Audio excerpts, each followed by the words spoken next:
Hello, everyone, and welcome back to another Once in a Wild Wednesday. I'm your host, Amanda, and this is Once in a Wild, and this is the virtual version of Once in a Wild. We are a mobile zoo in South Texas. We're actually located in San Antonio, Texas. Today, we're live across all of our social media, including Facebook, including in LinkedIn, Instagram, of course, YouTube, Twitch, Twitter, TikTok today. So we've actually never done an official live stream on TikTok. So it's an experimental kind of day, and Happy New Year. I think it's just time to go ahead and make sure our volume is up and it's time to get started.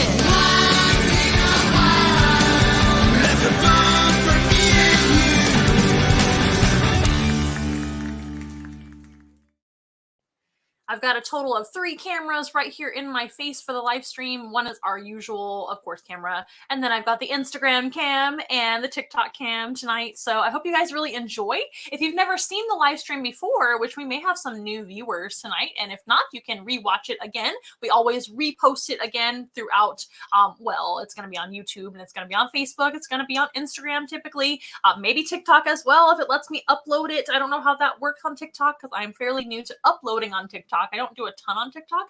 I'm a huge TikTok fan, and I really should make it my New Year's resolution to go ahead and upload more on TikTok, go live more often on TikTok. But we had the opportunity to use 2 different phones tonight, so we can actually try it and see how it goes. I hope you guys are enjoying. But if you've never seen the broadcast before, you've never been on our official live stream, right now we're streaming once a month, and then we run reruns throughout the rest of the month. So right now we're just doing once a month, and it's the first Wednesday of every month that we go live, like officially. And today's theme is Happy New Year. So I hope you guys are having a Happy New Year so far. I hope you had a lot of fun celebrating with New Year's Eve, and I hope you were safe and sound, and I hope you're healthy.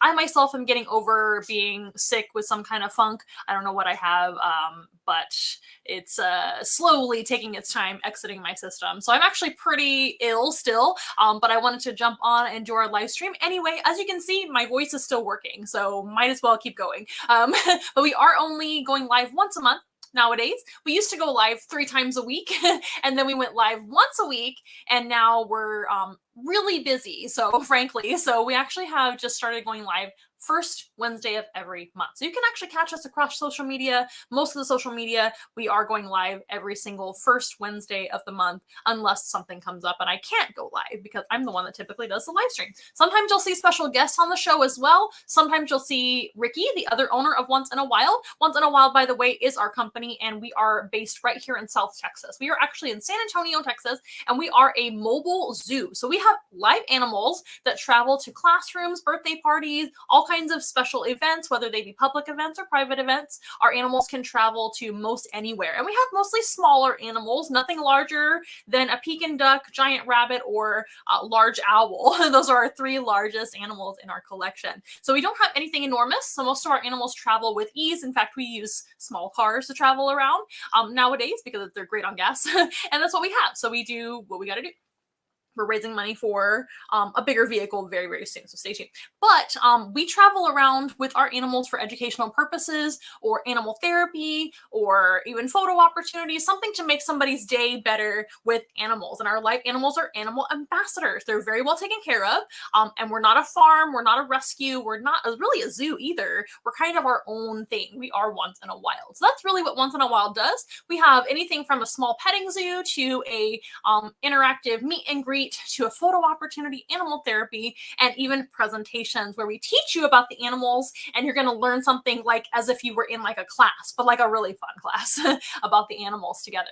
And tonight, we're showing you what our virtual animal encounters look like, because we still actually provide virtual animal presentations too. So during COVID and everything, and during, heavy COVID is never going to be over by, I don't know, depends on what you think about that. It's always going to be around, I think. But as far as quarantine goes, when we were in heavy quarantine and we had to be inside and we couldn't really leave and go anywhere to do anything, we actually turned into a virtual company. So we ended up coming up with the live stream. So we've got our backdrop here, our studio that we bring animals to you virtually, and everybody can see this sort of thing, for free. But we also can bring classroom programs and birthday programs to anyone all over the world through Zoom. So we would actually do it that way as well to get through quarantine time. And that was for about a year, roughly, of just doing that. And looking back on that, that was actually when we first opened. We opened right before COVID, and we really didn't have any plans to be a virtual company at all. But we knew we would probably do videos, maybe have a YouTube channel, blah, blah, blah, because a lot of companies, of course, do that, especially companies like us where we're trying to spread our message. We're trying to do fun things where kids and families can watch and things like that. We're very family friendly, of course. And most of the time it's kids or families watching. So we thought we would have a YouTube channel at some point to just have in our company and to promote us and spread our message throughout the world. But we didn't really have plans to be like just virtual. So that was something that we had to kind of come up with when we first opened up, because we were 100% forced to do that. Otherwise, we would have had to close, at least temporarily. We weren't about to do that because this is our livelihood and this is how we take care of our animals. Right now, Once in a Wild's collection is about 100 animals. And I say about because we do have something called Madagascar hissing cockroaches, where we don't really know how many of those we have because we have a colony of those. They keep having babies for us, which is a good thing.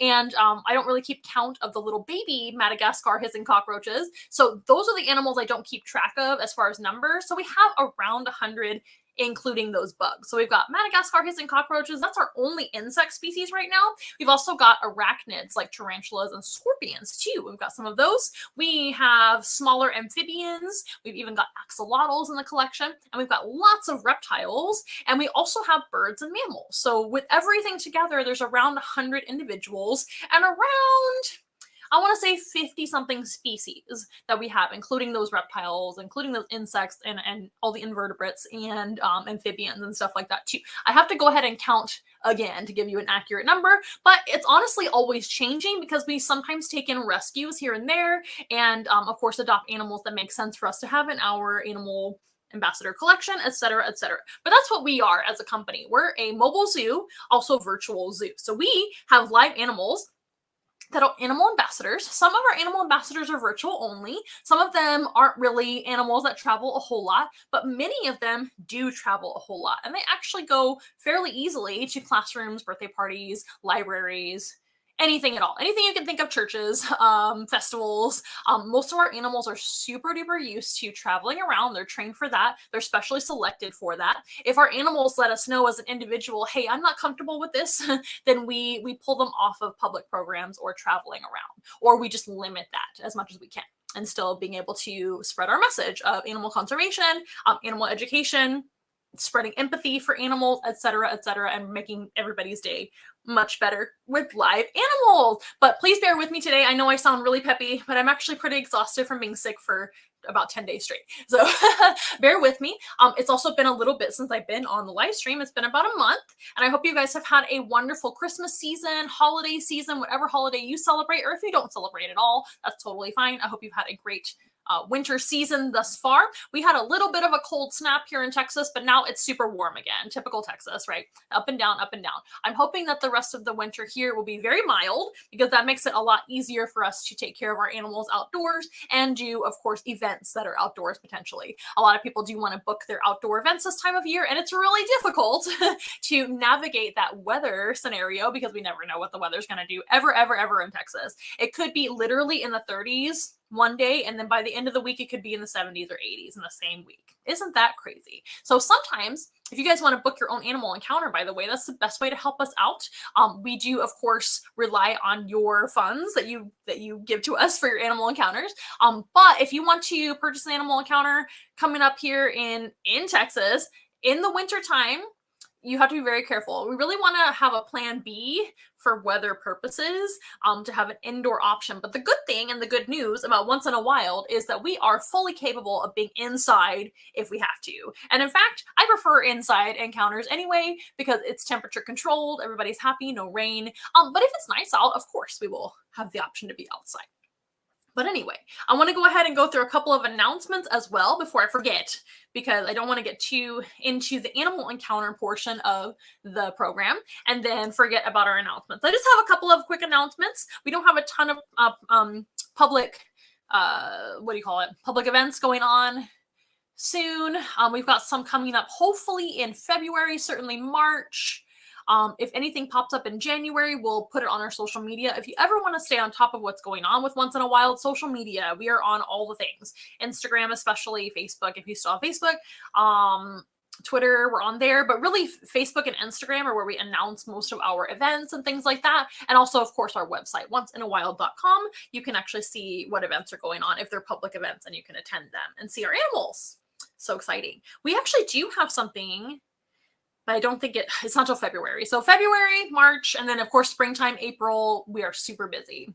April and October end up being our 2 busiest months so far because of things like Halloween and things like Easter, because we do have a rabbit, a Flemish giant rabbit who's super popular, our most popular animal.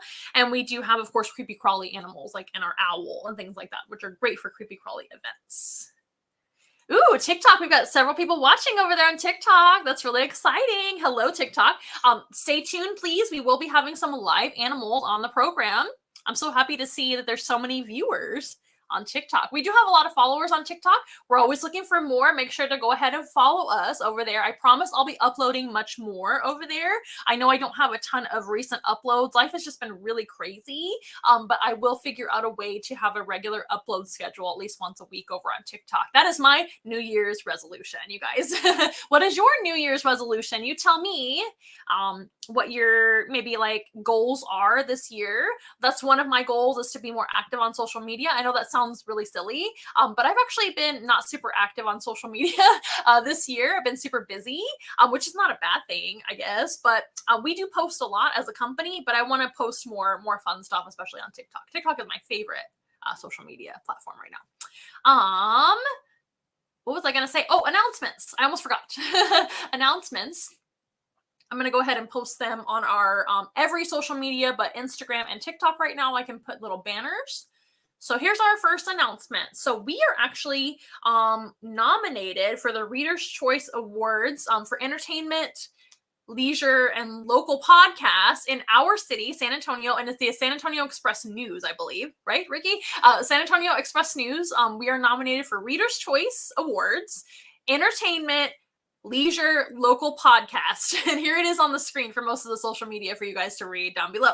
You can actually go and vote up until January 11th, and it's only the 4th right now, guys. It's the 4th of January. I can't believe it. It's already 2023. Wow. What was I going to say? You guys can go and vote. Ricky, maybe if you're watching Ricky on our prime, our main social media platforms right now, if you're watching, maybe you can type in the link where people can go and vote. But I imagine it's over at the San Antonio Express News. So if you are a San Antonio resident, you know the San Antonio Express News, of course, is very, very famous. So we would really appreciate your vote for that. That would get us some good exposure and things like that. That's a great way to help us out. So that's our first announcement, one. And our second announcement is going to be just a sale that's going on right now for daycares and Mother's Day out situations. So we do cater to a lot of daycares. We are one of those mobile zoos, or zoos in general, that actually cater to all ages. And we're super safe for even little ones, even babies and things like that, to be around animals. We do recommend 5 and up for most of our programming, but honestly, daycares and little ones, 2-year-olds, they enjoy it too. So we're running a little special right now for the end of winter sale. And it's going to be Daycare and Mother's Day Out special, which is book 2 hours or more, and you'll get 15% off of that purchase, that total purchase. So if you want to, you're a daycare owner out there, hello, and you want to book 6 programs for the rest of the couple weeks or something like that, we will take a 15% off of that entire booking because you booked 2 hours or more, 2 bookings or more. Most of our programming is priced per hour. But if you want to book 2 hours or more, that could be a petting zoo, that could be a meet and greet, something very chill for the kiddos to enjoy. Don't necessarily recommend a show and tell for daycare, but for older daycare kiddos, like 5 and up, I've certainly done presentations for them as well in the daycare. So if you want to have a show and tell for those older kiddos, that's totally fine. That is part of the special as well. Whatever you want to book, if it's 2 hours or more, 15% off. That's going to be till February 22nd. Okay, that's enough announcements for now. We're going to get back to our comments here. Ricky is posting the link in the comments of, well, Facebook, I don't know if you guys can see it in YouTube as well. I'm just kind of highlighting it here, but it looks like it's mysa.secondstreetapp.com, and then you're gonna have like a whole bunch of information there. So I can't list out all this information, that's impossible, but here's the link in there. It's in the comments, but I'm sure you can go to the San Antonio Express News and find that what do you call it, contest going on, that where you can vote. But I know it's also in our, if you have Instagram, I know it's also in one of our posts. So if you go to Instagram, Facebook, our general post, things like that, you can see the post and it'll have the link in that post as well. So that should be the easiest way to find it. So I know you guys are smart and you can probably figure out how to do that.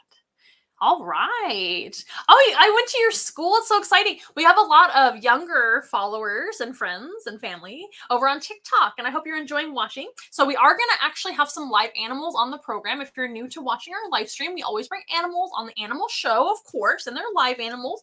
We have 3 different species and 4 different animals coming out today. The 2 first coming out, they're going to come out right now. Why not? And we are going to have 2 of the same species, but they are, of course, 2 individuals and 2 different colors. So whenever we do a show and tell or even a meet and greet, not a petting zoo, but sometimes a petting zoo plus is where you can have a petting zoo, because the petting zoo is mingling animals together that make sense together, hanging out and get along.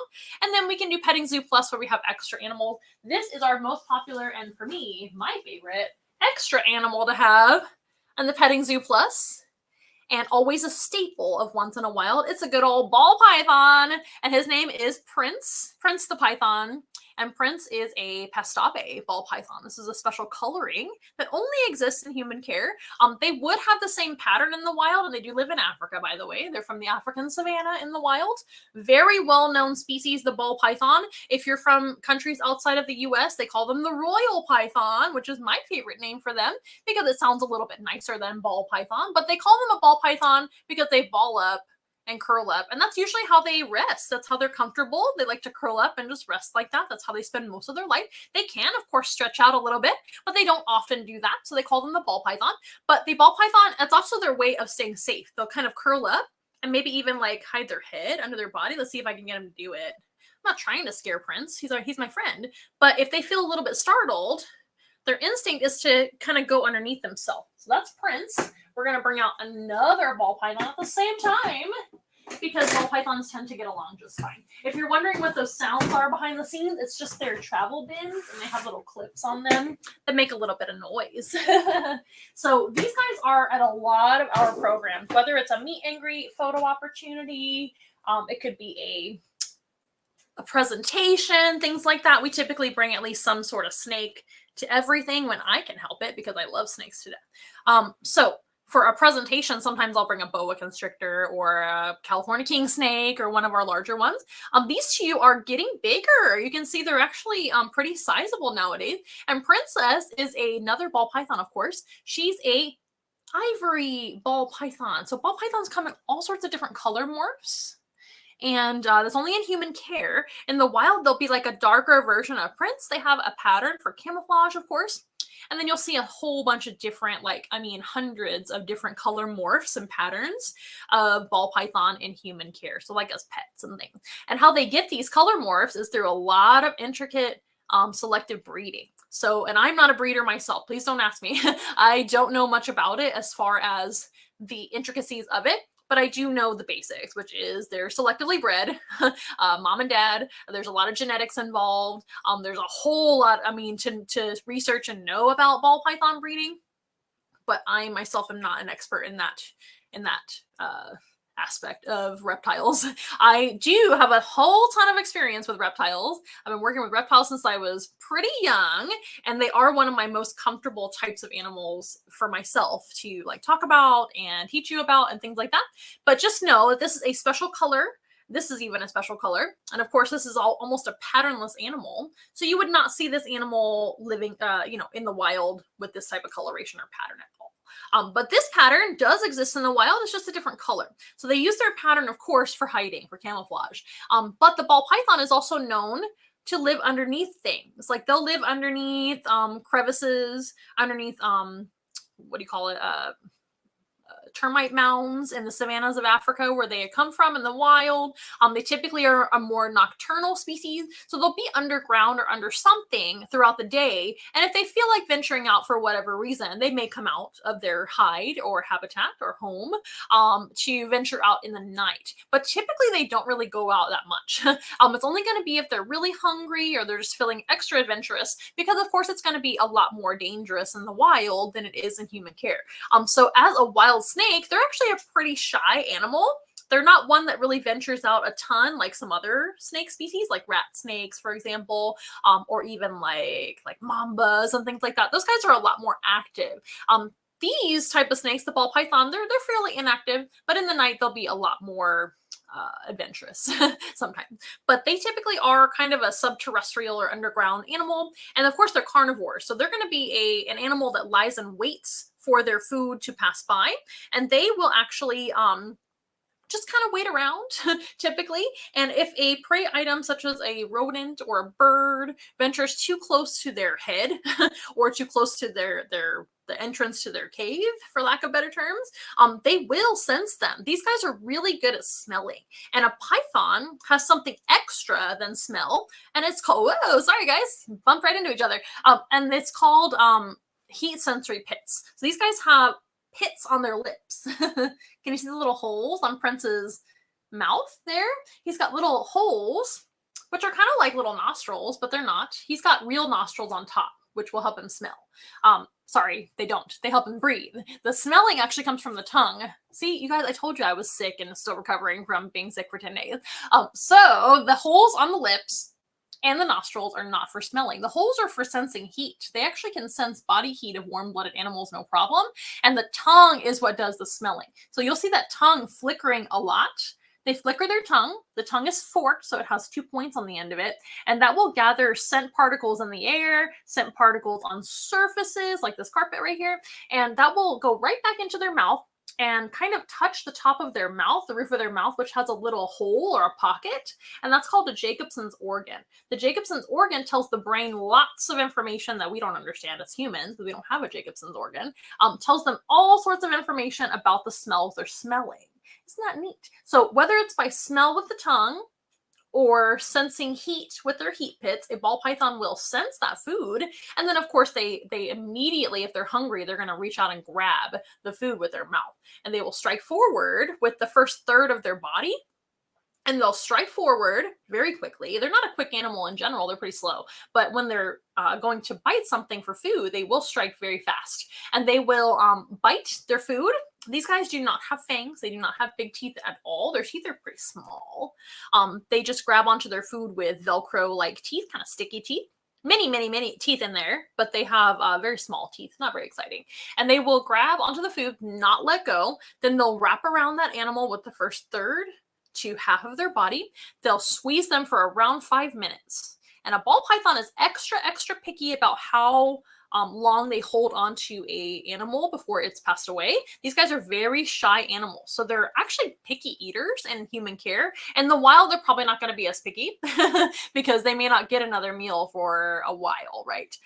But they're going to wrap around, squeeze very tightly, and squeeze until that food is not moving anymore. It cuts off a lot of circulation. They can't breathe anymore and things like that. And then that animal will pass away pretty quickly, honestly. Most of the time, those animals don't even know what happened. I can probably imagine. And that animal is passed away before they know it. And then they can safely eat it, because those animals are really going to be unhappy about being grabbed, obviously. So it's best if they're not moving. So this type of snake is pretty shy about wanting to eat an animal that is still alive. They really don't want to do that. So they squeeze very tightly and might even hold on longer than 5 minutes just to be extra safe. And that's just because they're kind of sensitive and shy animals. But these guys will eat their prey in one big bite, just like any snake. And by the way, these guys are considered constrictors, of course. They're pythons. That's where they get these big muscles, not only for covering their head up and staying safe from their enemies, but also for squeezing their food, because they have to be able to make sure that it has passed away before they can eat it. And these guys tend to eat pretty big meals for their size. They're not a very big snake. If you notice, both of these snakes are they are young, and they are about half to, oh, I would say Prince is about half grown. You're okay. You're quite shy today. Prince is about half grown. I would think that Princess, the female here, is probably going to get maybe 3 times as big, because females are quite a bit bigger than males when it comes to being a ball python, but they're not a big python species. They're a pretty small python, but they are still very strong, and they have big muscles, and they're really, really thick, right, for their size, and they have a small head. And these guys tend to eat very large, so they don't have to eat as often. I'm trying to make sure everything's in focus over here. That's better. There we go. So these guys will eat something larger on the larger side. That way they don't have to hunt as often. It's safer for them to do that. Again, they're very shy. They're kind of like, they're just picky. They're picky about everything they do. And they kind of like play it safe. They're cautious. That's a good word, cautious. Princess is leaving us, so I better make sure she doesn't. If she's going to be that wiggly, I might just put her up here in a little bit. Typically, these guys just stay still, but it is the nighttime. It is, what time? It is almost 7 o'clock, so they're probably ready to rock and roll around here. And it's dark outside. But what was I saying, you guys? Oh, they tend to eat things pretty large. So they can actually eat something about 5 times the size of their own head. And that is most snakes. But it's extra impressive when these guys have the tiny head. So ball pythons have a very small head compared to the thickness of their body. And they eat fairly large meals. So they will swallow their food in one big gulp, which is very impressive for something 5 times the size of your head. So the reason that they can do that is they do have a specialized jaw system. You might have heard that snakes unhinge their jaw. It's not super true. These guys really don't unhinge anything. Their jaw is just completely designed different than other animals that chew their food. So snakes actually have a big gap in their jaw in the front, especially on the bottom. So their bottom jaw is very capable of opening sideways, like 2 swinging doors opening that way. And on the top, they even have a small gap up here. So there's going to be a little bit of spreading right there and lots of opening here. And furthermore, they actually have a specialized hinge. They don't unhinge anything. It's just a very specialized hinge. That's hard to say. Right here on their opening mechanism of their mouth, where they can open their mouth super duper wide, like as wide as you can ever imagine. And with all of that, they can actually make lots of room for something very large to eat, something 5 times the size of their own head, maybe even a little bigger than that for this species.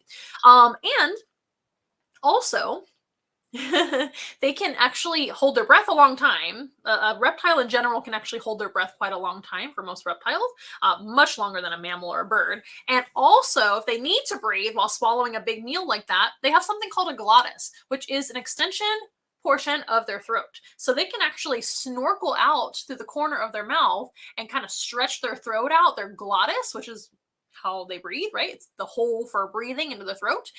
And that way they can take a breath while they're eating too. Pretty cool. You should look it up. A snake's glottis starts with the letter G, like epiglottis, but glottis. And that way they can snorkel air while they eat, so they don't have to worry about holding their breath that long, even though they can hold their breath a long time. But especially these big giant snakes that eat a huge meal, their mouth is going to be really full for a long time. So they're going to need a way to at least take a breath at some point, right?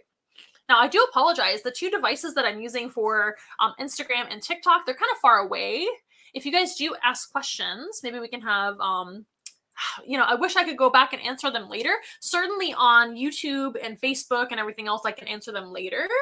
Make sure to give us some stars over on Facebook. I don't really know how to do that, but I think you can rate us with stars, and that gives us, some good things. And then also, over on TikTok, I know you can actually give us like gifts and things. So if you guys want to do that, and if I catch it, I will say thank you. And I appreciate you guys watching tonight. It looks like we do have around 100 viewers still on TikTok. That's pretty exciting. This is our first live stream to go live on TikTok. And we typically do go live once a month right now throughout all of our social media. And I think I will keep continuing to add TikTok as one of our platforms in that case, since it's been so popular. I'm so happy. And I do apologize once again for not uploading as much on TikTok lately. And Instagram, all you guys are wonderful too. Thank you for following us as well. And the rest of you guys, we love you out there. So again, this is Prince. the python, and this is Princess the python. The reason we name them that is for two reasons, actually three. So number one, we love music. So a lot of our animals are named after musicians here once in a while. You'll notice a lot of them are musicians or they're movie references, a lot of pop culture, things like that. So of course, Prince is one of our favorite artists, obviously. Who doesn't like Prince? I don't want to be your friend. No, just kidding. Prince is amazing. But not only Prince the python is also a great thing to say during presentation. Another reason I like to give snakes kind of cute names or human names sometimes is because it helps people get over their fears of them. So if people are ready to see an animal named Prince, it's like, are you guys ready to meet Prince? What about Princess? They're like, oh my gosh, it must be a cute and cuddly, wonderful animal. And they're right. But they don't normally expect a snake to come out. And it's kind of like a way to get people to kind of appreciate creepy crawly animal. And another thing is they are the royal pythons, like I mentioned already. So these are ball pythons. That is the most common thing that they are called. Their scientific name is Python regius, which literally means royal python. So royal is the other name for the ball python. They say the reason for that is because that Cleopatra and other ancient Egyptians used to have these guys as living jewelry. They were so calm and wonderful species, they were able to collect them out of the wild and just kind of like keep them as pets. And they would wear them around as kind of like a status symbol or a living jewelry. So that's where they got the name royal python. So Prince and Princess, that makes a lot of sense, right? Prince and Princess. So we got Prince first, and then shortly after I got Princess, maybe like 6 months later. So I thought, oh, that's a good name for the second one is Princess. And it ended up being a great name because everybody loves their names. You know, a lot of people are a little bit nervous around snakes, and that's okay. We understand that everybody is like us and not everybody has experience or good experience with snakes, and we understand. Prince and Princess are our two most gentle snakes of all of our snakes by far. We have a lot of good ones as well, a lot of other good ones. We only have one that actually is a little bit of a problem to handle. He is a little bit food aggressive. So he thinks everything is food, and that's one of our king snakes. But we have another king snake who is wonderful and a great animal ambassador. But these guys are extremely trustworthy, safe, etc. for people to hold, even if it's your first time ever holding a snake. These guys are absolutely wonderful, very calm. They don't move very fast. So they are actually therapy animals.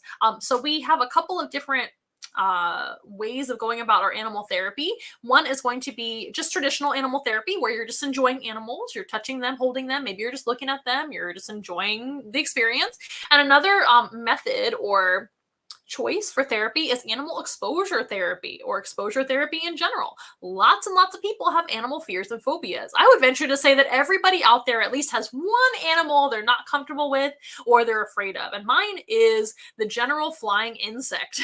Well, large flying insects. So things like flying roaches, those definitely scare me. I've gotten a lot better, believe it or not, family and friends, about being around those animals. I used to literally not even be able to be in the same house as a flying cockroach, but I'm getting a lot better. And now we even have Madagascar hissing cockroaches in our animal ambassador collection. And those guys are different because they don't fly and they're not fast and they're very, they're a lot calmer and things like that. They're a lot different than a general flying cockroach, but those scare me a lot. And other flying insects scare me too, like a big flying hornet, things like that. So those I've had to kind of conquer my fears a little bit. I still haven't gotten there, but I'm getting closer. But a lot of people are also afraid of snakes, right? So, and a lot of people have other animal phobias and fears. We do have insects, like I mentioned before. We do have arachnids, like tarantulas and scorpions. We do have snakes, of course. We do have birds. A lot of people are nervous around some of those animals. Frogs is another common one too. So what we can actually do, if you are willing to, is help you with animal exposure therapy, which helps you to get over your phobias of animals. And these two are wonderful at that. So they're also wonderful for traditional animal therapy, but they're wonderful for exposure therapy too, because we know these guys are not going to hurt anybody. They're going to give them a very, very positive experience as long as you're a willing participant, because animal exposure therapy doesn't work unless you're willing to participate. So that's not something you ever want to force on somebody. I was actually listening to something the other day about exposure therapy and how somebody was forced to participate in exposure therapy. That is not true exposure therapy. True exposure therapy can start as simple as talking about a quote unquote scary animal and then progressively working towards being in the same space. Maybe it's an outdoor space with that animal. Maybe it's an indoor space. Maybe the animal is literally just in an enclosure the whole time and you're just working your way up to being around them. But if you want to participate in that, and then slowly but surely we work our way up to touching, holding an animal safely, and making sure that you're comfortable. And that is very important if you ever want to conquer your fear and not live like that anymore, right? But we do offer that as well. It's not super common that we do those sort of things, but we are super capable of that. We have a lot of animals that are definitely good candidates. And these two are wonderful for animal exposure therapy. They're very gentle. Nothing will happen. They're, of course, non-venomous. They've never bitten a soul.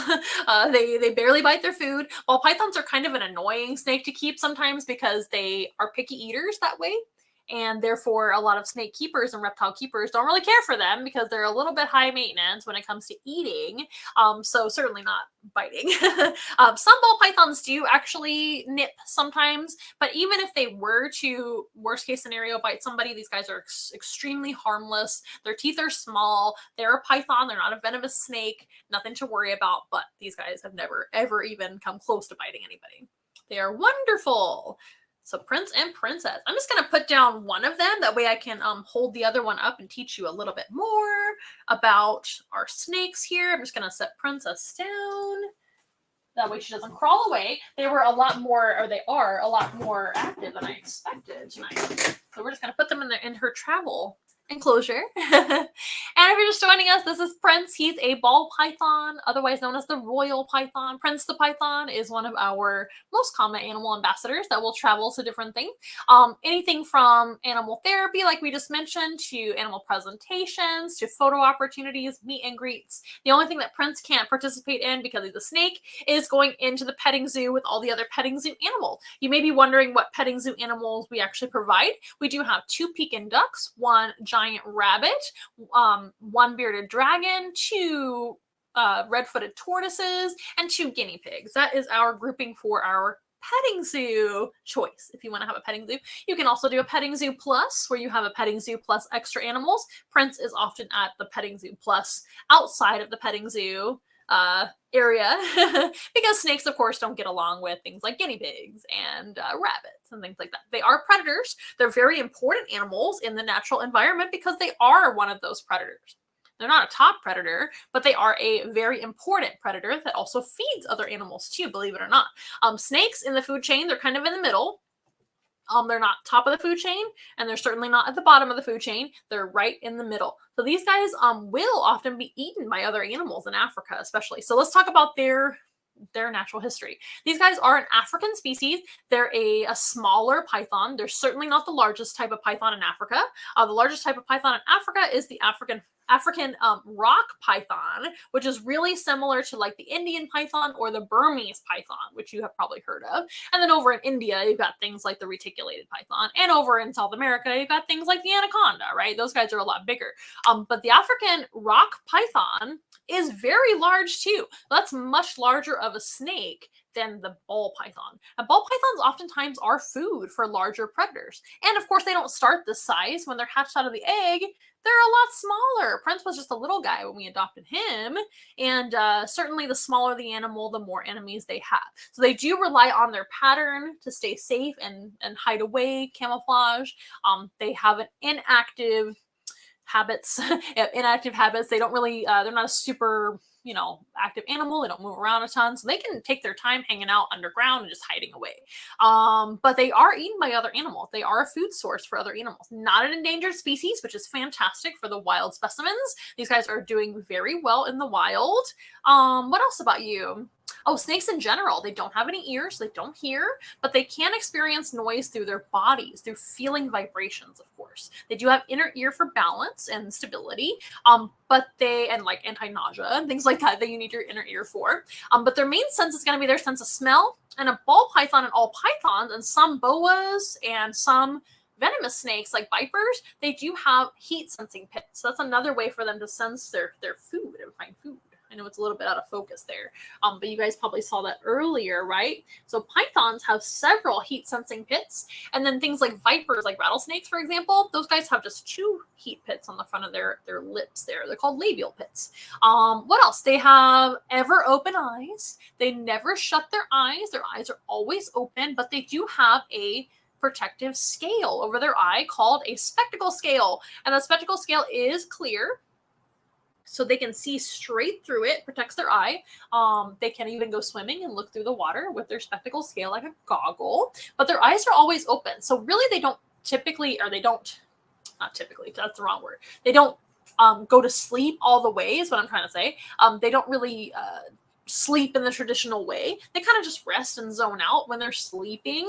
But a snake, like most reptiles, are resting most of the time. These guys are energy savers by nature. They're cold-blooded. They don't have a very fast metabolism at all. Although when they do metabolize their food, they're metabolizing the entire animal. These guys are very impressive with how they digest. So a snake will eat the entire animal, the whole rodent, the whole bird, whatever it is. Some snakes eat other things, of course. And they will eat the whole animal, and the whole animal is processed. And snakes and all reptiles and even birds have something called urates. When they urinate, they don't really have urine, they have urates. So they don't really eliminate waste very often.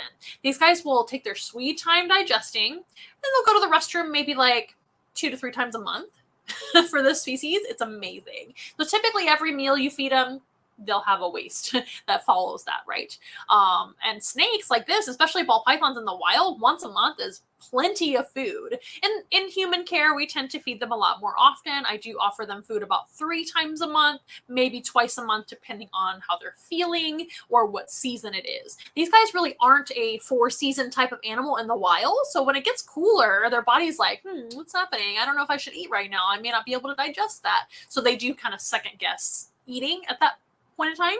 But if they're hungry, we will feed them, and they definitely will show you, especially somebody like me that's been working with snakes forever.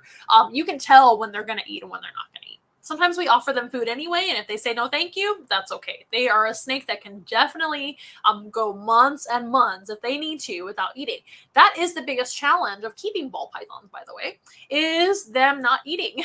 These guys are so well adapted to not eating for a long time that it's not really their priority. They really don't care if they don't eat today. They're like, I can wait till next month. That's totally fine. Prince is a pretty good eater. Princess is a fairly good eater now, but she's gone last couple of years. I don't know what's up with her. She hasn't been the best eater. So we figured out different ways to offer her food that work for her. But that is by far the most challenging thing about ball python keeping is feeding them. So honestly, ball pythons are wonderful. They have great personalities. If you love them, by all means, and you want to have a ball python of your own, and you've done all your research, and you're a responsible person, and you're finding one that's healthy and everything else, go for it. But just know that you're probably going to have at least at some, that's you. I know. He's like, who, me? What? Not me. You do a pretty good job, buddy, of eating. You're a good ball python. But just know that at some point in their life, they're probably not going to eat very well for you at some point in their life. The best thing to do when you adopt a snake is to adopt an adult snake, because you know they're eating.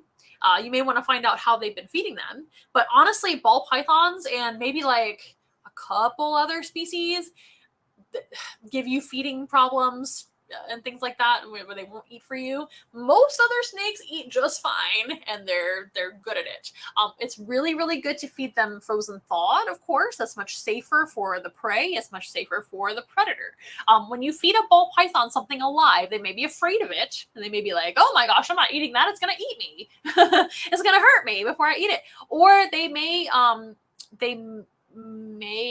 just be a little more shy about eating it and things like that. That's going to give that live animal a chance to fight back. That's also terrifying for the live animal being fed, right? It's not very nice.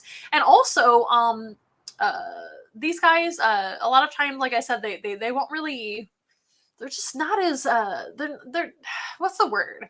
What's the word I'm trying to think of? My brain is like off this week, just so you know. I'm doing my best. Long story short, they may get hurt, especially a ball python. They're just not the most these ball pythons that are raised in captivity, they're not as instinctive as most snakes. They're not really going to try that hard. That's what I'm trying to say. They're going to try halfway to eat that food. So that food might hurt them in the meantime. And believe it or not, rats and mice and other animals, they're pretty strong and they're trying to survive. So all over, just blanketed statement, it's always better to feed frozen thawed. And there are methods to get your ball python to eat frozen thawed. You can warm them up with a blow dryer. You can warm them up in warm water. That way that they pick up that heat and they understand. You can try feeding them at night. You can try feeding them in the dark. And it may take a few tries, but they will come around most of the time. And if not, it may be a good idea to take them to the vet and see what's up with your snake, because it may be a health issue or something like that. It's time for me to have a little drink of water. Set that there. What do you guys think of Prince? I think he is so handsome. He's one of the prettiest ball pythons I've ever seen. I may be biased. But yeah, I hope you enjoyed meeting Prince and Princess, the ball python. These guys are wonderful. A lot of people think that snakes are slimy. Hopefully you don't think that. Those of you watching, you know better. Snakes are not slimy. They're smooth and dry. They have no slime. Animals that have slime could be amphibians. And we don't touch amphibians. It's not really good for them to be touched that often. And then things like fish might have slime. Animals like slugs or snails might have slime, but snakes have no slime. They're extremely clean. Animals like this can still carry things like salmonella. So you don't want to be handling a bunch of reptiles and then go eat a sandwich. You want to wash your hands and be good about your animal handling practices. But did you know that almost any animal can make you sick if you handle them a lot, and then eat some snacks right after that? You can actually get sick from most any animals, including birds, mammals, reptiles, certainly amphibians. You don't want to get sick from them, etc. But they're not slimy. They're actually very clean animals. Like I mentioned, they don't really go to the bathroom that much. They get a really bad reputation for being scary animals or gross. And to me, they're one of the cleanest and least gross animals that we take care of here at Once in a Wild. And I just love them. Snakes are my favorite animal overall. Ball pythons are not my favorite snake because of all the issues that they, kind of present with keeping them. Like I mentioned, like the feeding and things like that. And also, I'm not really into, personally, don't tell Prince. He can't hear me anyway, but nor does he care. But I'm not super into the fat-bodied snakes. I actually like the colubrids, the rat snakes, the king snakes. I like Woma pythons, which are very elongated and slender snakes compared to ball pythons. It's just not really my favorite look as far as snakes go, but I do love him, and I do love some of our ball pythons for sure, and all snakes in general are my favorite. Shall we move on to another animal? I think we should. Let's go ahead and say goodbye to Prince for now. You guys over here can say goodbye to Prince. Isn't he so handsome? He just has the tiniest little head and the fattest body ever. My goodness. Look at that snake. People are so silly about being afraid of them. I do understand if you have a true fear. That's not really your fault, and I'm not judging you or anything like that. It's okay to be afraid of animals you're not familiar with or you may have bad experiences with in the past. We just ask that you don't harm them, of course. We want to make sure that animals stay safe, and all animals deserve respect and are important. So we want to make sure that if you guys see a snake outdoors, maybe camping, maybe in your backyard, maybe even in your house and it's unexpected, that might be a little bit startling and scary, but we want to make sure you guys aren't harming those animals. The best way to get bitten by any animal is by trying to harm it. So if you're trying to harm an animal, no matter what it is, it's probably going to try to fight back and harm you in the process. And not every snake is a safe snake to pick up and handle, is it? So a lot of snakes are venomous. A lot of snakes can cause a lot of damage. So we want to make sure you're not getting hurt and the snake is not getting hurt. So the best thing is to actually leave it alone. If you can, get away from the snake, leave it alone, walk away. Just get out of there. But if it's in a cordoned situation in your backyard and there's no way for it to leave, if there is a snake in your home, you want to call a professional. You want to call a professional quickly, make an appointment. Most professionals that remove snakes will be over there pretty fast. You can try to contain the situation by shutting the door, maybe putting a towel at the bottom of the door so it doesn't leave, things like that. If you can trap it in a room, fantastic. The snake expert can go in there and remove the snake. If it's in a backyard, maybe the snake will leave on its own. One really great trick to cause a snake to slither away and get away from you is a garden hose. So if you have a water hose in your backyard, turn it on and spray the snake. It will probably leave. If it's cornered in your yard and it's like a fenced-in situation where it can't get out, I don't know how that would happen because it got in there. But like if it's a more difficult situation and it's cornered, you may not want to do that. But if it's an area where they can just leave and escape, that's a great trick or tactic. Another good way is to actually play some really loud music. They can't hear, but they can feel really loud sounds. So if you have like really heavy bass in your car, you can turn up that rap music and just scare the snakes away with the sound, etc. So there's actually some tricks, but a good way is to actually call a professional. You can call for advice. You can even take a picture of the snake from a safe distance and upload it to snake identification Facebook pages or groups, and they can actually help you identify the snake as well. If it's something that you don't need to worry about, you can just leave it alone. Most snakes, though, you can leave them alone even if they are venomous, and they will leave at some point. They really don't want to be around humans. So if a snake knows that you're there and they realize that there's humans or dogs or activity, they will be like, never mind, and they will leave. They want to be left alone in solitude. Snakes like to be by themselves. So let's go ahead and meet our second animal. It's actually going to be another reptile. For those of you over here, I will be right back. I'm right here, I promise. I'm going to put another little pillow here. And I think I'm just going to leave this rolling as well. You guys know the drill over here. And we're actually going to meet another reptile. But this reptile actually has arms and legs. And so it happens to be a lizard next. It's not a turtle or a tortoise. We're going to meet one of our lizards, and this is Joanna. Here she comes. That beautiful iguana. Yes, she is Joanna the iguana. Let's make sure we can see her, though. Joanna isn't one that likes to be handled as much as the ball python. Ball pythons tolerate handling very well, and that's ball pythons in general. But Miss Joanna here, she's a little bit more picky about how much she is being touched and handled. So we're going to keep it minimal, but I also want you to be able to see her. Do you think this is food? This pillow is not food, little girl. You can see her long tail right here. Can y'all see it? Iguanas are notorious, well, green iguanas are notorious for having an extremely long tail. And that is actually one of their weapons to keep them safe from predators. So Joanna is a green iguana. Right now she's a little bit on the like dark green brownish color hue. And that's because it's cooler in here and it's also nighttime. So she's getting ready to sleep and it's not super hot in here, like I said. So they can change color to change their temperature and also express themselves or communicate. Lizards do not change color to blend into things. That's an animal myth. It's a very common animal myth.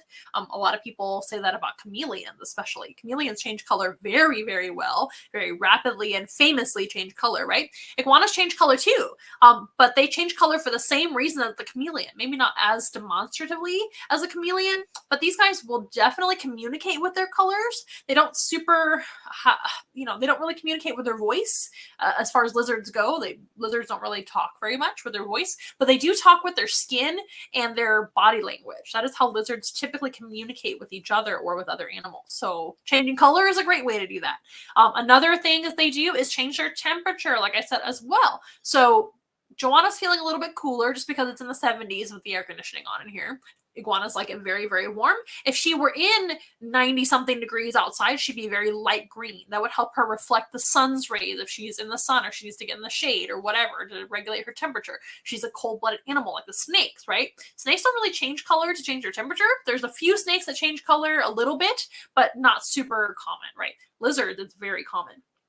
So lizards will regulate their body temperature themselves because they're not warm-blooded like us. So they will change darker to warm up and they will change lighter to cool off and everything in between. So that's another big reason why they might change color. And then another reason, like I said, is to show their mood. So they will actually have color change, color patterns to express their moods. And that also has to do with communication too, but it's communication, mood swings, changing mood, showing their moods, showing how they feel on their skin. And then the third reason is going to be temperature control, which is the main reason, honestly. So Joanna is a green iguana. Green iguanas can change their colors, like I said. Green iguanas can also be hues of red and different colors too, but the most common color is going to be green or dark brown or anything in between when they're changing their colors. So she's a green iguana. Green iguanas are from Central and South America. They are arboreal, which means that they do climb trees, and they have an extremely long tail. Now, their tail is not like other lizard tails that can actually just come right off easily. That's called tail autotomy, when lizards can pop their tail right off and get away, and maybe the predator that grabbed the tail is eating a tail snack after that and able to eat part of the animal, but the other rest of the animal can get away. That's called tail autotomy, where the tail can just pop right off and then grow back. An iguana can lose their tail in an extreme injury, but they don't often grow them back. They might grow a little bit back as a healing process, but they're not just going to regenerate the tail like other lizards can. So instead of having the tail autotomy, like other lizards have as a defense mechanism, iguanas have another way of defense. So iguanas are actually vegetarians. The green iguana especially is a herbivore, a strict herbivore. These guys only eat plants. So they're actually a prey animal in Central and South America. They can fall prey to lots of different creatures, especially when they're smaller, right? Joanna is a adult-sized female green iguana. Adult-sized male green iguanas are 2 or 3 times as big as this. They're absolutely enormous. But even they have predators. But as baby iguanas especially, they have a lot of predators. Just like we were talking about with the pythons. The smaller they are, the more predators they have in Africa, where they're from.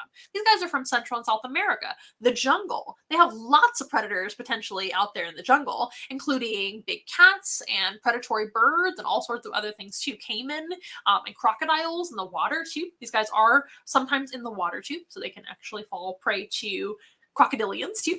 But these guys have some ways to fight back. So this is a prey animal, and she's got a weapon, which is her tail. It doesn't fall off and grow back like other lizards. It actually is used like a whip.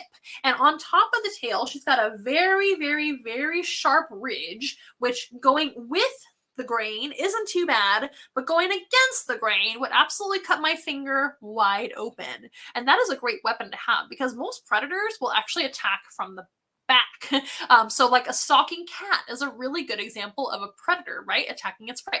So they will actually stalk from behind and attack from behind, because most predators know that there's teeth in the front.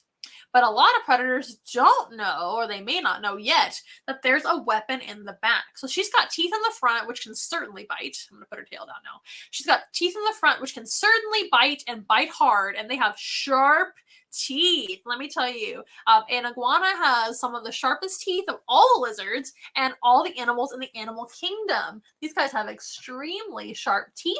Their teeth are mostly designed for eating really, really thick leaves and vegetation in the trees where they live. A green iguana will be up in the canopy of the trees, and they'll eat flowers. They'll eat very large leaves. They need a way to be able to eat that roughage, or at least tear off pieces of the tree to eat, pieces of the leaves. Are you going to sleep? This is a diurnal species, not a nocturnal species like the ball python. These guys are actually daytime animals, so I'm not super shocked that she's dozing off right now. But we'll keep talking about her. So in the front, they do have those extremely sharp, razor sharp teeth, many, many of them. They're very tiny, but they're extremely sharp. So that's a great weapon of defense. And this, of course, like we talked about before, is another great weapon of defense, and oftentimes a surprise weapon to most predators, because most predators will attack from the back.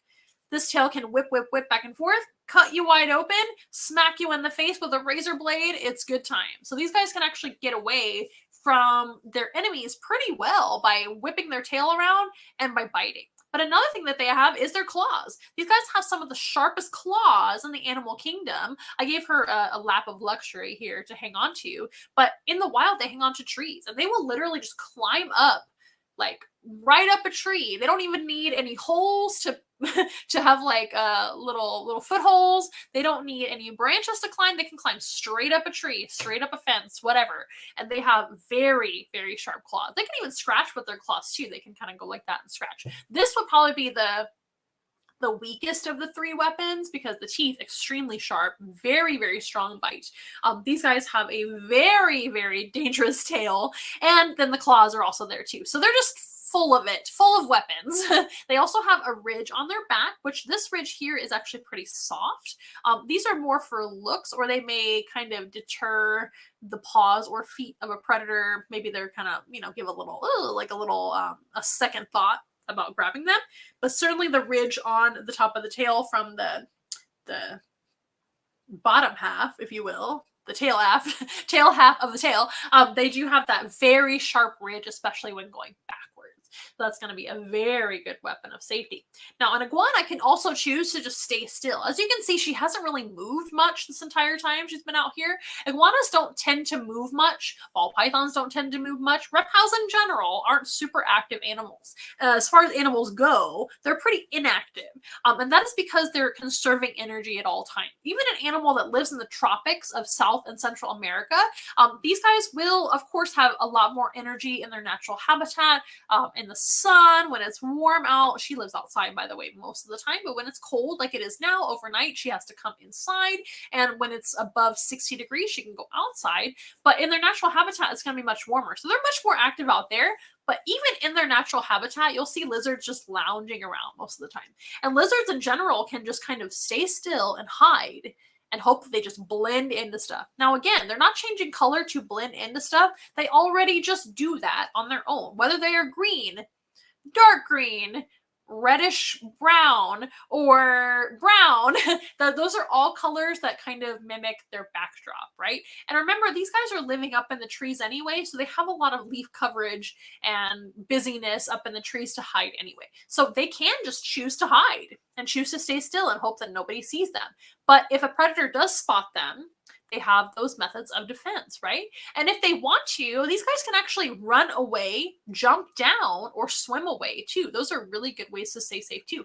And my favorite fact about the iguana that most people don't know is they actually have a third eye. Now, it's not really an eye. It's actually a scale on top of their head. It's called the parietal eye, or the parietal scale. And parietal is one of the bones in your skull. It's like one of your plates. That's where it gets its name, parietal. It's right here on top, and without disturbing her too much, boop, that is where the parietal eye scale is. It's right here. It looks like the most boring scale ever. It's really not that exciting to see. It looks like a pimple, like a tiny little pimple on top of her head. Boop. It's not a pimple. It's her way to stay safe. So these guys can fully go to sleep, take a nap, whatever, in the trees, and still have that parietal eye looking out for them on top. So if a shadow flies overhead, say it's a hawk. Hawks are one of their most common predators in the wild. Or say it's just something that's disturbing that natural, whatever's going on, it's gonna like make a pattern that she's like, I don't know about that. She can choose to wake up, look around. Certainly if it's a bird, they can typically sends a bird right away, or something scary. They have very good instincts of protecting themselves. These guys are extremely defensive animals, and rightly so, because they live in the tropical rainforest where there's lots of predators. But these guys can essentially go to sleep and still look out for their safety by having that parietal eye on top of their head, or the parietal scale. So that is a really neat thing that they have. It's like a backup eye. And also, if an iguana decides they don't want to fight, they don't want to stay still and hide, they want to get away. An iguana, many types of iguanas, but especially green iguanas, are known for this. They'll be way up in the treetops, like 100 feet high, maybe more, and they'll be up there and they're like, nope, I don't want to be here anymore. There's a bird, I don't like it, there's something scary. They can leap out of the tree. They will just drop down out of the tree. They can hit the ground and they can run away. They're super, super tough.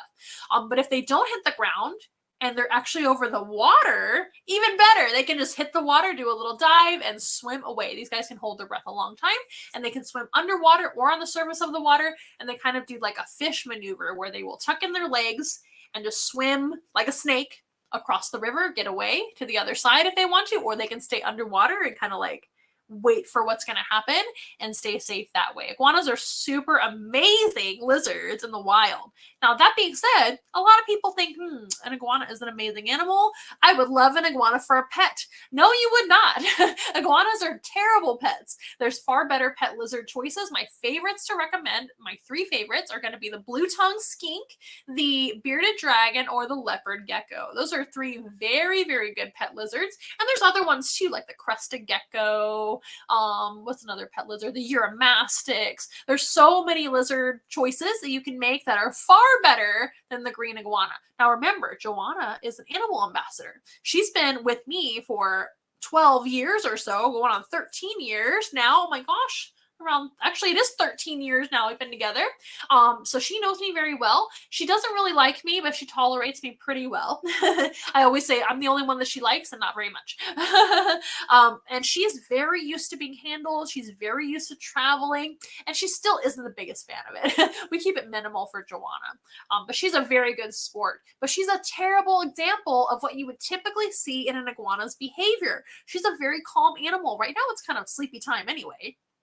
But she's not a mean iguana per se. She's still an iguana and we respect her, and we certainly don't want to overdo it with her and things like that because we can get hurt. She might say enough is enough and try to bite us or whip us, and that would not feel good. But an iguana in general, especially a male iguana, can be extremely dangerous. And I'm not exaggerating. I'm not saying they're extremely dangerous to be dramatic. They are extremely dangerous potentially. Those guys are 2 to 3 times as big as this. A lot of times, especially during the warmer season or the breeding season, they're very, very territorial. They will outright attack you. I'm not just talking about defensiveness. They will absolutely attack you and bite you, which is not what you want. And they will tail whip you. They can climb anything. And also they need a lot of space. So not only is it kind of a dangerous animal to be around, it's also an animal that doesn't do well in general in human care. Now you might be wondering, well, why do you have one then? That's not very fair. Joanna is a rescue. She was an abandoned pet by somebody else who I'm assuming, because I didn't meet them, I'm assuming she got too big. They just decided it wasn't for them, which rightly so. An iguana is not for most people. And they actually dropped her off at a flea market pet store. And I was able to just wander by one day 12 or 13 years ago, and I saw Joanna in a very cramped and inappropriate cage, and I was like, what the heck is happening with this iguana?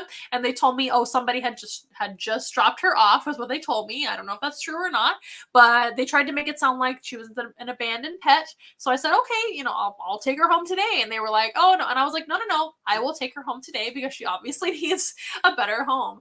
So I did. I ended up taking her home for a while. When I lived in Florida, she actually lived on a back porch, which was screened in, and she could just enjoy the Florida climate, and everything was great. But I ended up moving back to Texas, long story short. So Texas has a little bit more unpredictable weather, as we discussed in the beginning of the live stream, actually. Great segue, Amanda. She ended up having to go in and out, but most of the year she does, of course, since we have a lot of warm months in Texas, she does live outside most of the year, which is 100% what they need. These guys really do need a very large enclosure. She has a huge enclosure outside. It's enormous. It actually houses a lot of different animals too. It's a walk-in aviary type situation, but she lives out there most of the time, and when we have to bring her in, she has a larger cage inside too. But that's not ideal. You want to have them outside in natural sun, natural weather. That is when they thrive. When they don't thrive is being indoors too long, unless you can really set up a very good vivarium inside. They're very difficult. They're difficult to keep. They are cantankerous in attitude, potentially very dangerous. And a lot of them really don't survive very long because a lot of people aren't able to take care of them properly. They need supplements. They need lots of salad. They need a lot of variety in their food. And if you don't know what you're doing, you may end up with a problem. So iguanas are fantastic animal ambassadors when they can be. Lots to teach about. Of course, they're reptiles, so there's a lot to learn about reptiles. There's a lot to learn about their natural history. Iguanas in the wild, not endangered whatsoever. They do very well. They breed like crazy. And iguanas are even feral or invasive in places like South Florida, where the climate is very similar to the natural climate, but they shouldn't be there. They're actually at a problem over in South Florida. But as a species in general, doing very well, not endangered, but a terrible pet. Do not get an iguana, especially for your child, unless you are a very, very advanced keeper that is very, very versed in reptile keeping and you've done a lot of your research. And even then, what are you doing? Don't get an iguana. There's so many better choices, especially a green iguana. They're not the best. They're cool animals, but they're just not my favorite to recommend. All right, Joanna. Is that enough? Have you had enough? She's like, hasn't even moved this whole time. What else can we talk about? Iguanas have all 5 senses and even the extra one with the parietal eye. These guys have a really neat flap of skin underneath their chin here. It's called the dewlap. How they expand their dewlap is with a, is it cartilage? I think it's cartilage right here. It's like a little cartilage finger right here, and it can actually raise the dewlap. The dewlap is for expanding to communicate. They can actually, especially for like the males, they'll stick out their dewlap and look really handsome. They'll stick out their dewlap and try to intimidate other males for territorial purposes. Females will do the same thing too, just not as often. A lot of lizards have a dewlap, and it actually expands for territorial purposes or courtship, right? Another thing that they can do is stick it out to look bigger to predators and try to intimidate their predators, say, hey, I'm too big to eat, etc. Or they can stick it out to get more sun. A lot of times when she has been inside for a while and we take her outside to get some sun and she's ready to sunbathe, she will stick out her dewlap, and that way she can get more sun contact that way and get warmer faster and get her ultraviolet rays that she needs. Lizards that are daytime lizards, diurnal lizards. Diurnal means daytime, like us, we're diurnal. Nocturnal is animals that are out in the night, and there's other animals too, like crepuscular and things like that.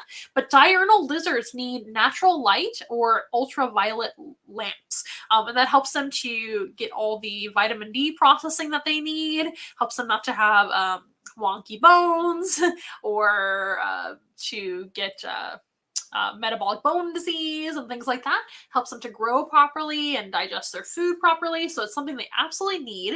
The easiest way is to have them outside, or you can have them with the proper UV lighting on their body too. That's something that iguanas need as well. Not easy to provide when you have a giant lizard that needs a big habitat, right? So the best way for an iguana is to be outdoors. But this is something that can help them. Oh, a lot of kids and adults even ask me what this is. They'll ask about the dewlap, which is why I mention it. And they'll also ask, her dewlap feels kind of, she's just tired right now. And then they have this kind of like circle right here. This is just a scale. It's just a larger scale. On the males, they actually have really fat cheeks, and they're a bigger animal in general. It's really easy to tell the difference once they're mature animals. But they have big fat cheek deposits. And they have bigger cheek circle scales right here too. But females have them too. See the circle scales? It's just a big scale. It's called a cheek scale. Nothing crazy. It's just a scale. But they'll ask me what that is. I think people see things that, that stand out to them and they just want to ask. But the tail is so cool. She can totally feel me messing with her tail. And she's like, really? Put me away. She's the boss around here. See her blink? All 5 senses, you guys. They have great vision, wonderful vision, all the colors. They can hear. They have their ears right here. They may not talk a whole lot with their voice, but they can hear noises just fine. They have a good sense of smell, good sense of taste, and touch. All 5 senses. Okay, Joanna, are you done? You're just over it? I think she is. So I'm going to go ahead and put her away. We're going to meet our very last animal, who is actually not a reptile. Let me just get her put up. And we'll say, bye, Joanna. Her belly's a lot greener than her dorsal right now. That happens a lot with green iguanas. And Joanna's enclosure that she has indoors is actually here in the studio. That was very convenient for me to just be able to get her out of her enclosure. Okay, guys, we're going to bring one more animal. Sorry for the tripping. We're going to bring one more animal out for the program, and it's going to be a mammal. I'll be as quick as I can. I don't think I'm going to go ahead and pause. I think I'm just going to leave it rolling, and you guys just be patient with me. You're doing a great job. And we have our last animal coming out right now. Limited space around here, so we'll do our best to get him out of here. So this is a kennel, and this is how we usually bring him out. And he is so ready to come out. Come on. There you go. Stay right there, buddy. We're going to put this down. As you can see, this is not a reptile. This is Sandor. You guys, it's been a while since Sandor has been on the show, and he's one of our most popular animals, if not the most popular animal in the entire mobile zoo that we have. If you are just joining us, my name is Amanda. This is our live stream. We are now streaming once a month for our live stream across social media. Whew, and we have a big bunny rabbit coming out right now. His name is Sandor, and Sandor is a huge staple of our mobile zoo program. Sandor participates in every type of program that we provide, whether it's a petting zoo, whether it's a meet and greet, animal therapy, animal presentation, things like that. Everybody loves Sandor, the Flemish giant rabbit. You may be wondering why he's so large. Bring him a little closer to me so y'all can see him. He is a Flemish giant rabbit. These guys can weigh anywhere from 15 to 25 pounds, and he's right about 22 pounds, which is a pretty large Flemish giant rabbit. Sorry, you guys, we're struggling with views over here because he's so large, it's hard to get him all the way in camera frame with all these different cameras. But Sandor is a fawn-colored Flemish giant. He is going to be 4 years old shortly. And he's just a wonderful animal, very friendly, as you can see, very, very sweet, loves to be pet. This is absolutely an animal that you can pet very easily. Anybody can meet Sandor up close and get to know him, and he loves everyone. So this type of rabbit is a domestic rabbit. All domestic rabbits come from one species, which is the European wild rabbit, which is kind of similar to our cottontail rabbits here in the United States. If you live in the US, you're probably familiar with cottontail wild rabbits. The European wild rabbit is a different species. They have different habits. They actually are a little more social than the cottontail. The cottontail can be seen in groups, but not as often as the European wild rabbit. So all of your domestic breeds of rabbit, like the Flemish giant, could be the Rex rabbit, could be the lion head, could be a dwarf rabbit, anything that's a domestic. I'm laughing because Joanna's climbing her cage right now and distracting me.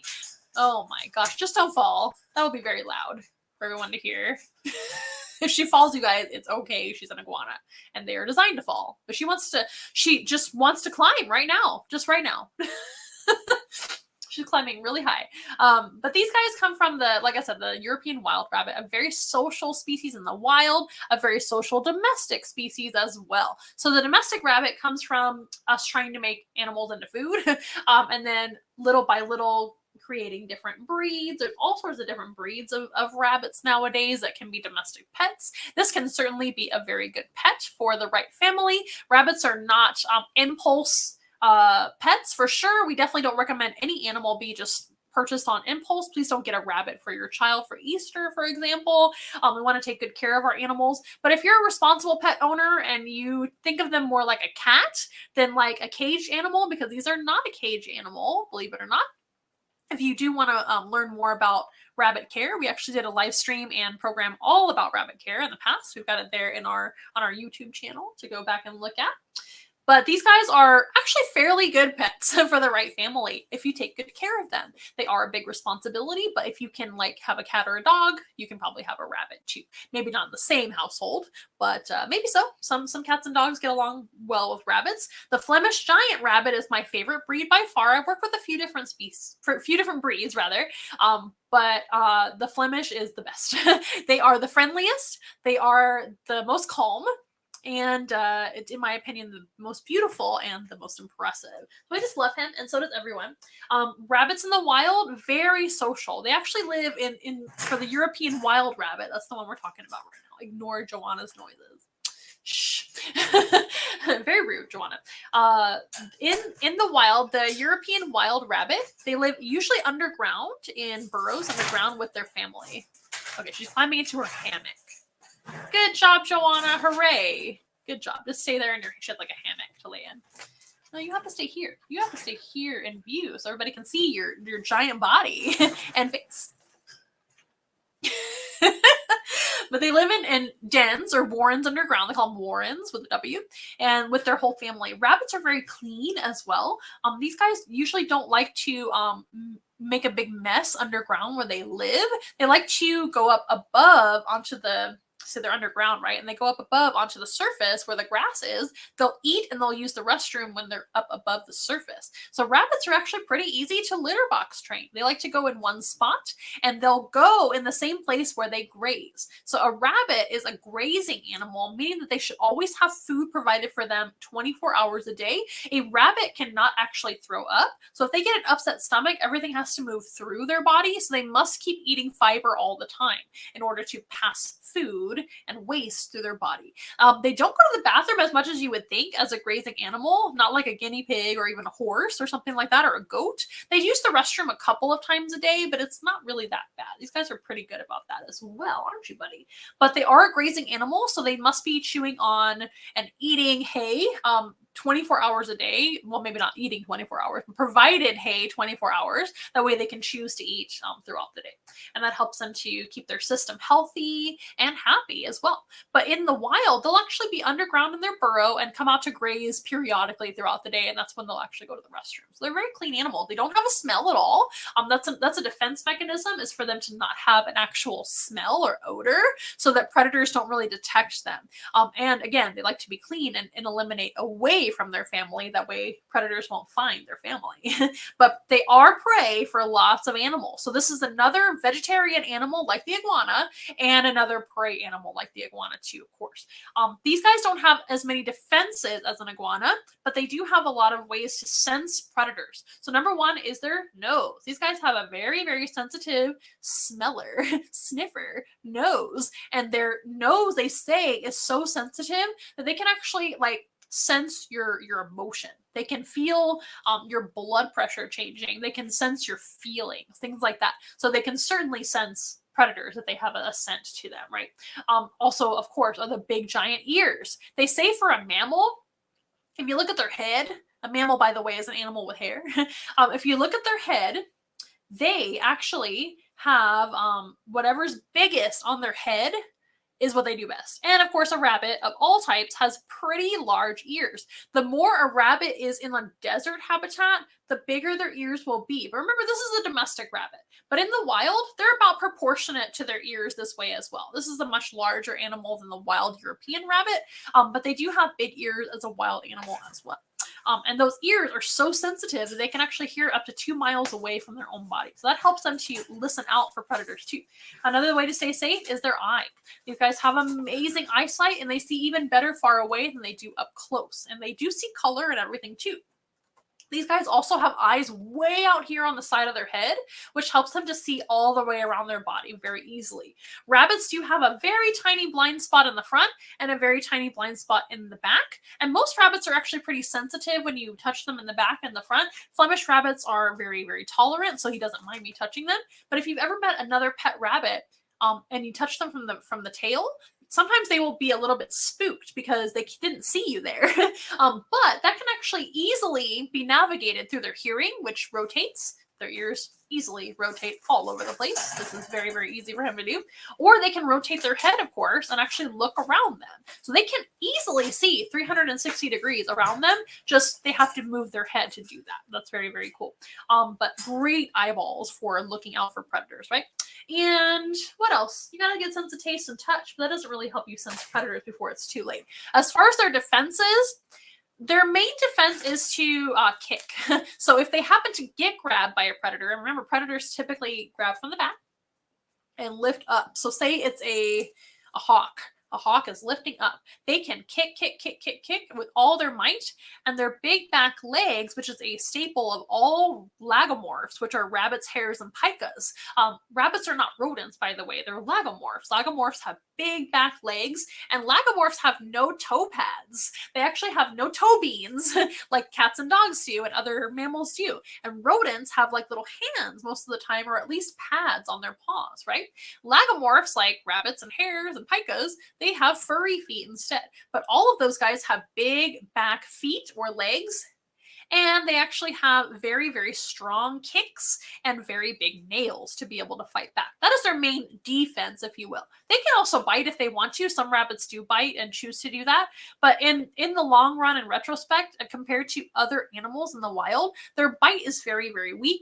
And their mouth is very, very tiny. Now they can still chew and gnaw on stuff, and some rabbits do bite. Some rabbits bite each other when they're battling each other and things like that. But it's not really their go-to with a predator. By then it's probably too late. But kicking, they can definitely do. And rabbits can actually vocalize as well to spook predators. Most of the time, rabbits are extremely quiet animals, which makes them another kind of, in my opinion, a good pet candidate because they're not a noisy animal or a smelly animal for that matter. So making noise in general is not something they do. They're not loud, but they do make a few vocalizations. But when they're afraid, and I mean really afraid, like life or death afraid, they can scream. These guys can actually make a squealing sound really similar to the scream of a pig, and that can surprise predators that didn't know they could do that and hopefully cause them to let go of that animal, right? But in general, rabbits are pretty good prey animals for other animals in the wild, and that is their main purpose in the wild in nature, is to feed a lot of animals. And also rabbits do not migrate, but they also don't hibernate, is what I meant to say. Rabbits actually don't hibernate. They're going to stay awake and active throughout the winter too. They have this amazing coat on their body, which can keep them nice and warm, especially in places like Europe where it's cold for a long time. They don't do well in the heat, by the way. If you have a pet rabbit or a rabbit in your care in any capacity, it's much, much better to keep them indoors if your climate is anything over 60 degrees. So if you have a colder climate, you can possibly keep a rabbit happy outside. I'm waiting for Joanna to just make more noise and climb around. Chill out, Joanna. I woke her up and put her up, and now she's ready to party for some reason. Really? Right now? Party animal. So these guys, unless you have a very cold climate that you live in, and even then, honestly, outdoor living is not ideal for a rabbit all the time because they have things like predators and they have parasites and things that they can get as well. So rabbits thrive a lot more in inside situations, but they do have this amazing warm coat that keeps them warm during the winter, no problem. And they even have like furry feet and things like that. In fact, the only way for them to eliminate heat from their body is through their ears, or by panting. They can actually pant a little bit, but the main way is going to be through eliminating heat through their ears. Rabbits have very, very large veins, blood vessels in their ears, and a lot less hair on their ear than they do on their body. Their body and even their head, everywhere, their feet, like I keep saying over and over again, are covered in warm fur. But in order to keep their body not overheating, they have these large blood vessels in their ears that can help heat to escape their body naturally, just as the blood flows. And that's going to help them to regulate their body temperature. Rabbits do not like to get wet. In fact, they should not get wet or take baths in human care. They don't like to swim because they stay wet for a long time and can develop hypothermia from being wet for long periods of time. So in order to stay cool, they may pant a little bit, but they also have these blood vessels in their ears. But that will keep them warm throughout the winter. And because they're an animal that doesn't leave and migrate or hibernate and go away for long periods of time, they're out throughout the entire winter to feed lots of animals that need food desperately during the winter. So their job is very important. And rabbits do not have a breeding season. They actually have an elongated period of time throughout the year that they will have lots and lots of babies. That's where the terms breeding like rabbits actually comes from, and where they get their reputation for being like a springtime animal or a fertility type animal, is because and Easter and things like that. It comes from their ability to breed a lot. Rabbits in the wild don't live very long, but in their short lifespan of anywhere from 1 to 4 years, they can have many, many babies. They can have babies throughout the year. Usually about once a month, a mama can have a litter of kittens. They call them kittens, baby rabbits, and they can have them as long as there's resources. So they probably don't have them in the dead of winter when there's less resources, but they will have them otherwise. So just a couple months off, really. And so they're known for having tons and tons of babies out in the wild. Yeah. If you have a pet rabbit, it's always a good idea to get them spayed or neutered, especially if you have 2 of them. And 2 rabbits actually is ideal when you have them in human care, so they can have company.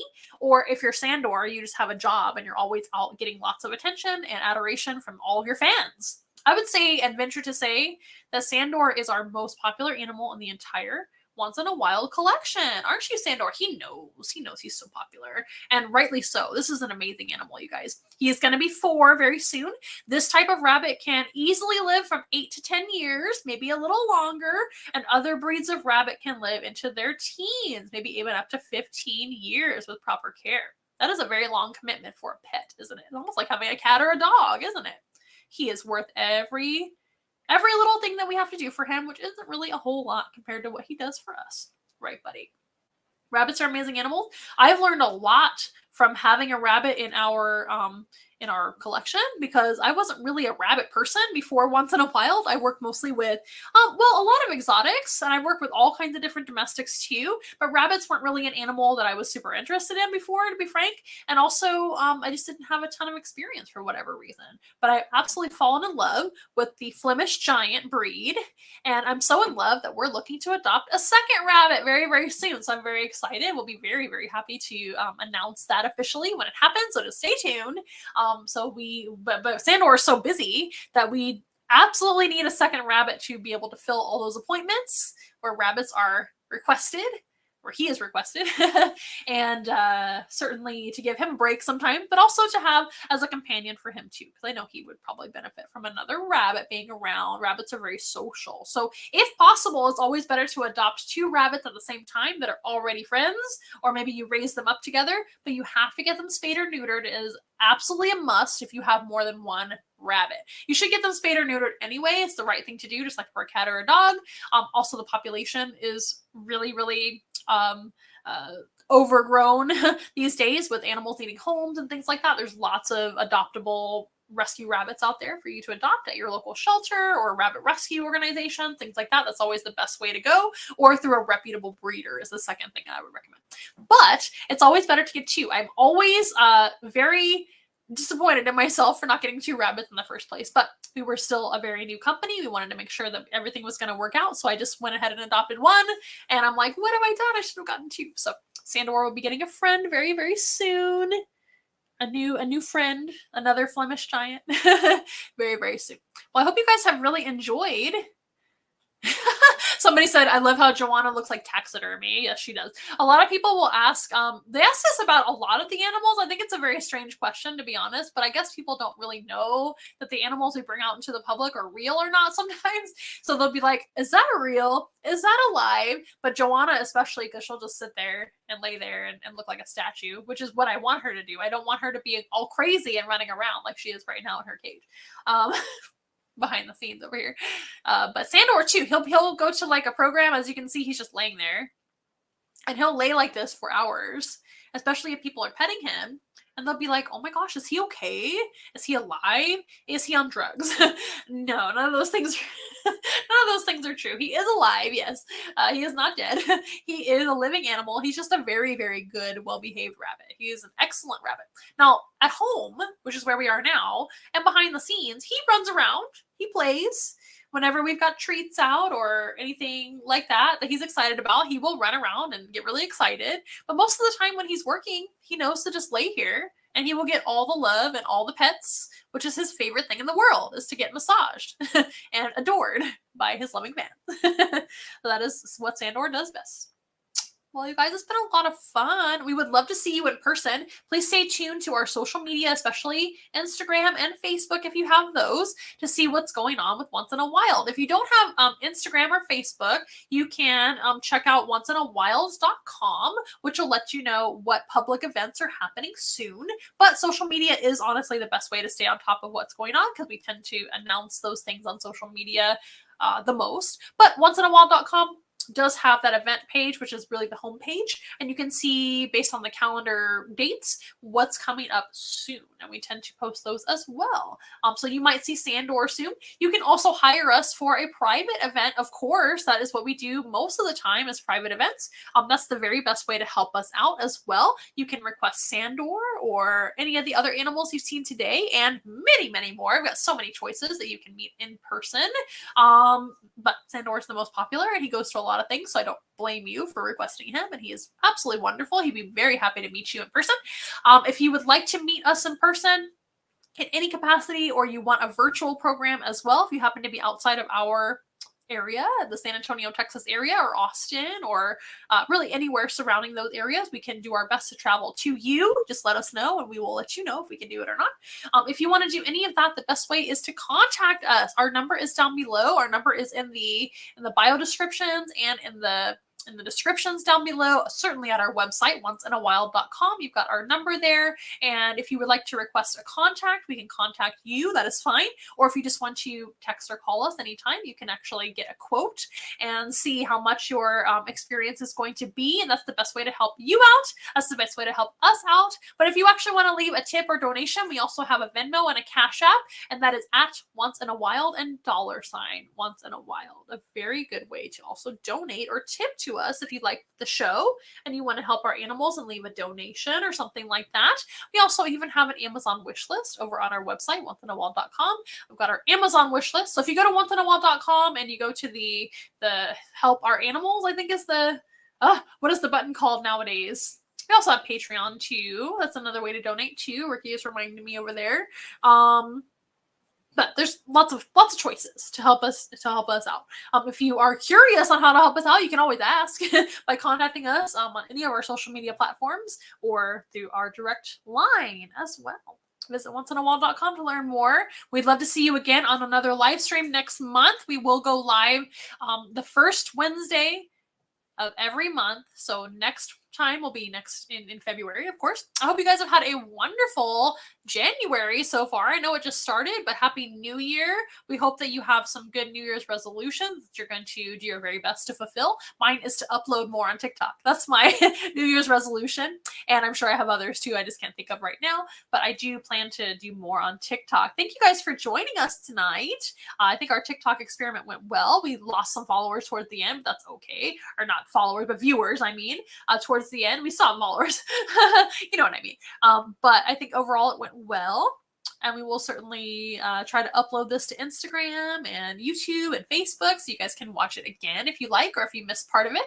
Earlier, we had 2 ball pythons, Prince and Princess. We had our green iguana, Joanna, who was making a big noise afterwards. And then we have, of course, Sandor, our Flemish giant rabbit. Again, we have a couple of announcements. Once again, you can go over to the San Antonio Express News Reader's Choice Awards and vote for us as the category of entertainment / leisure / local podcast. And that ends in January the 11th. So you've got a little bit of time left to vote us as the best entertainment, leisure, local podcast in the San Antonio area for the San Antonio Express News. And there is a post on Instagram and Facebook, I know that, to have the link. And the link is also in the comments over here on most of social media too. I think earlier it was on Facebook. So you can go over to Facebook or Instagram and find that post about the San Antonio Express News and go vote for us. Thank you very much ahead of time. And also, we have that daycare and Mother's Day Out special, which is going to be 15% off a 2-hour or more booking. So that is going to end on February 22nd. Well, you guys, it's been a lot of fun. I do want to go ahead and close because it's getting late, of course. I hope you had fun looking at Sandor, Joanna Iguana, and Prince and Princess Pythons. And if you guys ever need anything, you know where to find us. And I hope you've enjoyed, and we'll see you next time. We'll see you next time. We are nothing close to ordinary, but we love to be your friend. Hold our hands and let's have fun together, singing as loud as you can. Everybody singing once in a while. Together. Once in a while. I want to hear you say.